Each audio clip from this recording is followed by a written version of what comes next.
வணக்கம் பகலி.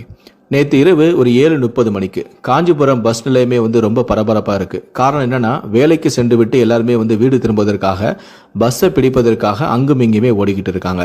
அவர்களில் ஒருவராக தான் நிர்மலாவும் தான் செல்லக்கூடிய ஊருக்கு பஸ்ஸை பிடிப்பதற்காக ஓடிக்கிட்டு இருக்காங்க. நிர்மலாவுக்கு வயசு 35.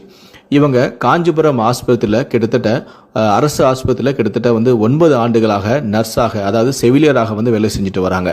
இவங்களுடைய சொந்த ஊர் பார்த்தீங்கன்னா கம்மாவர் பாளையம். ஸோ இந்த கம்மாவர் பாளையம் செல்வதற்காக நேற்று 2வது ஷிஃப்ட்டை முடிச்சுட்டு காஞ்சிபுரம் பஸ் ஸ்டாண்டில் வெயிட் பண்ணிட்டு இருந்தாங்க. அப்போ அவங்க நின்றுட்டு இருந்த இடத்துலேருந்து சுமார் 20 அடி தூரத்தில் விசாரணை அலுவலகம் அறை இருக்கு. இந்த அறைக்கு அருகே ஓய்வு பெற்ற பஸ் டிரைவரான ராஜேந்திரன், வயது 68 என்பவர் திடீரென கீழே மயங்கி சாஞ்சிட்டாரு. உயிருக்கு போராடிக்கிட்டு இருந்த அவரை சுற்றி நின்றவர்களுக்கு என்ன செய்யறதுன்னே தெரியாம எல்லாருமே பார்த்துக்கிட்டு இருந்தாங்க, வேடிக்கை பார்த்துட்டு இருந்தாங்க. அப்போ இதை கவனிச்ச நிர்மலா ஏன் அந்த மக்கள் எல்லாமே அங்கே கூட்டிட்டு இருக்காங்க அப்படின்னு சொல்லி அந்த கூட்டத்தை விலகி கொண்டு உள்ளே போய் பார்த்துருக்காங்க. அங்கே ஒரு முதியவர் உயிருக்கு போராடிட்டு இருந்திருக்காரு. உடனே நிர்மலா சற்றும் யோசிக்காம தாமதிக்காம அவருடைய கையை பிடிச்சு நாடி துடிப்பை செக் பண்ணி பார்த்திருக்காங்க. அவருக்கு உயிர் இருக்கு, நாடி துடிப்பு கொஞ்சம் கொஞ்சமா குறைஞ்சிக்கிட்டே வந்திருக்கு. அவருக்கு பேச்சு மூச்சு இல்லாம அபாய காலத்தில் நெருங்கிறத கவனிச்சிருக்காங்க. உடனே நிர்மலா எந்த விதமான மருத்துவ உபகரணம் இல்லாம சிபிஆர் முறையில் அவங்களுக்கு தீவிரமான முதல் உதவி சிகிச்சை கொடுத்திருக்காங்க.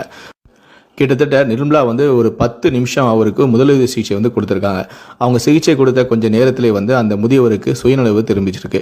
அப்போது அங்கே கூடியிருந்த போக்குவரத்து தொழிலாளர்கள் உட்பட பொதுமக்களும் சரி, பயணிகளும் சரி, எல்லாருமே இந்த முதியவர் இறந்துட்டாரு அப்படின்னு தான் நினச்சிருந்திருக்காங்க. ஆனால் இவங்க முதலுதவி சிகிச்சை கொடுத்த கொஞ்ச நேரத்தை அவருக்கு நினைவு திரும்பினது, அவர் உயிரோடு இருக்கிறத பார்த்துட்டு மக்கள் எல்லாருமே ஆச்சரியப்பட்டாங்க. அது மட்டுமல்ல, உடனே நிர்மலா 108 ஆம்புலன்ஸ் வர வச்சிருக்காங்க.